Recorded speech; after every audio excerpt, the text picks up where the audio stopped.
I'm Wolfgang Merkel, coming from Germany, and have worked very long time for the German Association on Gas and Water, and I'm here for our professional journal, Gas and Wasserfach. We have addressed the problems correctly, but we have to face another one, and I remember very well that I have put the same question in the congresses before. Sometimes I'm feeling to be in a church where the priest addresses people which are not present in the church. Will say, we have the problems addressed. The technicians, the scientists, the practitioners are present in this Congress. They deal with the solutions, and the biggest part of solutions we need are available. It is good that we will do and continue to do that, but how to bring these to the responsible people to sell these problems and the solutions to those peoples. It is wonderful to have at least one politician here, but you are coming from an industrialized and developed country. And you have already got the solutions, and now you are able to polishing up the things. But how to address these not developed or in the state of developing countries to solve these problems? How are we able to bring those responsibles of these countries to come here and to get these solutions and learn what they should do? Thank you, Wolfgang. There's a number of different points there I think we could talk about. Well, crises is one thing. So, Pedro, would you like to talk briefly about, did a crisis in Chile help the focus? I don't know, I was able to follow completely your question, but there is one relevant point regarding the technology, and probably solutions are going to be according to your needs. What I mentioned before is that we have 130 different communities, and we have large ones, big cities, but very small ones. And of course, solutions are different. And sometimes the world that is the discussions that are underway in this type of Congress are mainly focused on bigger solutions. Sometimes the technology that is needed for smaller areas is developed in those smaller areas. And our experience is that standards on those smaller areas are lower, therefore solutions are cheaper, and systems, although not coping completely with the problem, help to some level. But the worst part of the story is that solutions are expensive.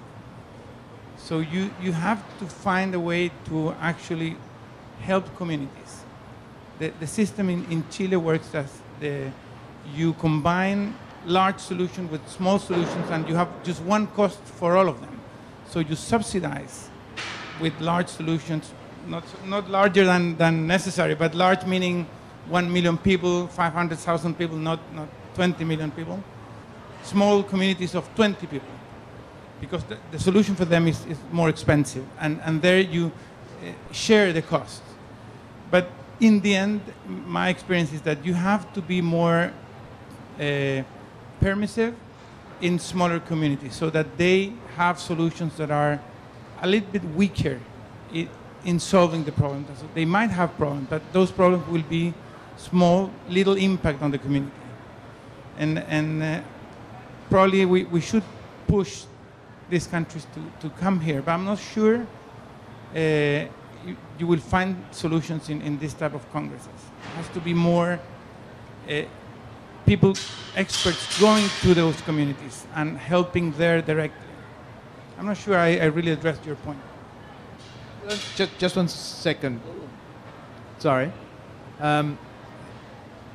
We got 5 minutes, have we? You were saying? Well, I think this is a very key question, and that is, are we engineers and practitioners like priests in an empty church preaching to the choir? No, you're not. But it's a very good point that you have, because who's here who's actually listening? And it's the wise patting the wise on the back and what comes out of that. But when you look at the list of participants here, it's not only engineers here. It's also public administration. And luckily, administration is also giving advice to the political level. Luckily. And sometimes the politicians even listen to what kind of advice we get on the technical level. Of course we do. And that's just my very short point. But of course, what's possible for developing countries actually to go to Canada and participate in a conference, of course those possibilities might be limited. And that's why we see, luckily, lots of companies actually traveling to developing countries and getting, actually setting up solutions, actually being, working together, setting up, cooperation. I think the point you raised is really a very, very important one. How can we get more from the political decision makers? And it's really very, very difficult. And what impressed me is if you compare access to water and access, for example, to mobile phones, mobile communication, there is a huge difference. That means that water is more important than communication. And for the time being, in a lot of developing countries, you have a better access to mobiles than to water. That's very, very impressive. What can we do? I think what was decided by the UN General Assembly regarding a right to water and human rights is important in order to push this issue at the right level in the international discussion between the different countries, and even to push the political decision makers in developing countries to act more regarding access to water. Second point, which is very important, I think we were not very good regarding financing of access to water, because we had, and even we said that access to water can be financed by the consumer. It's not the case. We have to be clear. We need the 3T scheme from OECD, which was set up, and we have to be clear regarding how it can be financed. And the third remark I wanted to make is that I feel that the citizens in developing countries are not pushing enough pressure on the political decision maker regarding access to water.